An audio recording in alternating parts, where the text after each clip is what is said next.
il me dit bon ben on va voir Bob Ludwig et si jamais ça le fait pas, on viendra te voir. Super. J'étais là, qu'est-ce que je fasse quoi. Donc ils vont voir Bob Ludwig, ils reviennent, ils étaient super contents. Ouais, le mec, il a vraiment respecté. On a fait un super boulot. On est trop contents. Bon bah voilà, super, c'est fini. Pour moi, voilà, j'étais content pour eux. Tu vois, mais bien voilà. sûr. Et après avoir écouté ce master. Comme ils voulaient vraiment pas dénaturer leur mix, c'était un peu l'effervescence, c'est-à-dire qu'ils n'avaient vraiment pas mis beaucoup de niveaux, ils avaient laissé tout le bas très ample, tout ça. Donc ils se sont dit bon voilà, on a quand même un petit problème, c'est que il faudrait qu'on remette un peu de niveau et qu'on dégraisse un peu parce que le mammouth, parce que là c'est. Alors je dis ouais super, donc on va venir te voir pour ça. Donc je dis pas non, tu vois. Donc je dis mais on va repartir de zéro.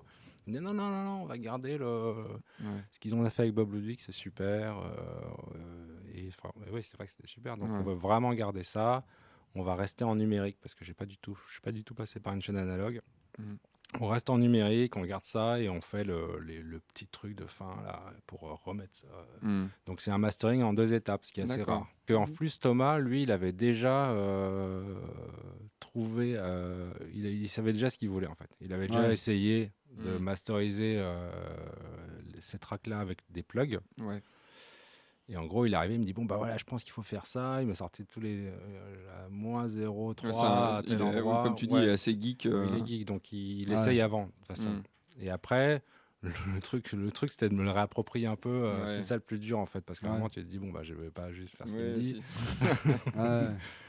Mais bon, c'est en finesse quoi. Mais après, on a passé beaucoup de temps aussi à choisir le niveau. Alors, j'ai fait 50 masters différents pour cet album. C'est-à-dire qu'après, il y avait le dithering, le noise shaping, les niveaux, le SRC, parce qu'on était en 88.2, il fallait se remettre en 44.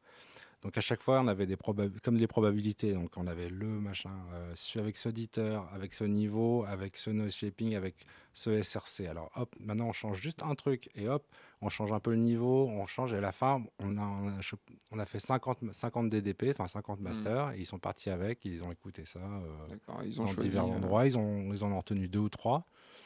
Et puis, au fur et à mesure des écoutes, on en gardait qu'un. Le lundi à Juvisy, c'est la nuit le dimanche c'est à Bamako. Quand ta calvitie se recroqueville comme un trou noir d'hiver et que ton sac de cailloux se distingue du carrefour d'avoine, quand le soleil et l'obscurité rayent sur ton âme, des vallées, des parkings... Que je t'aime. Ouais. Ce qui est intéressant, c'est que le marché s'est beaucoup modifié en l'espace de 15 ans. Là. Moi, quand j'ai commencé au début des années 2000, c'était le début des développeurs indépendants à droite à gauche. Donc, en fait, il y a une première époque, c'était avant 2000, je pense, avant Internet. C'était très cher les plugins. C'était en gros Waves et 2-3 boîtes. C'était le même prix que le hardware parce qu'ils justifiaient en disant bah voilà, vous, ça vous économise d'acheter le hardware, donc autant que ce soit le même prix. Après, il y a plein de petits indépendants comme moi qui sont arrivés. On a fait des prix qui nous semblaient plus raisonnables, quoi. Et qui a fait déjà une première baisse de prix. Et après sont arrivés ceux que j'appellerais les opportunistes, qui sont pas forcément des développeurs. En fait, souvent, ça peut être des distributeurs ou des marques, des grosses marques, qui vont payer des développeurs pour leur faire des plugins pour eux, ils mettent leur marque dessus. Et effectivement, ils ont cassé les prix à mort. Mais j'en ai déjà rencontré quelques-uns qui m'ont dit, notamment au NAM, en fait, on va arrêter parce que on tient pas. Mais il y a des boîtes qui se sont rendues compte que en fait, c'était pas leur métier à la base.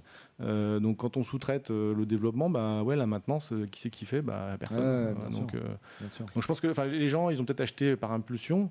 Mais pour moi, quand on investit dans du matériel et même dans du logiciel pour la musique, on a envie de pouvoir ouvrir ses projets au moins dans 2-3 ans, quoi. Je dis pas dans 10 ans parce que les machines sont peut-être plus là. Bien sûr. Mais c'est quand même un investissement non négligeable. Si c'est juste pour faire un hit, bon, pourquoi pas, hein, on balance ça après à la poubelle avec tout le reste.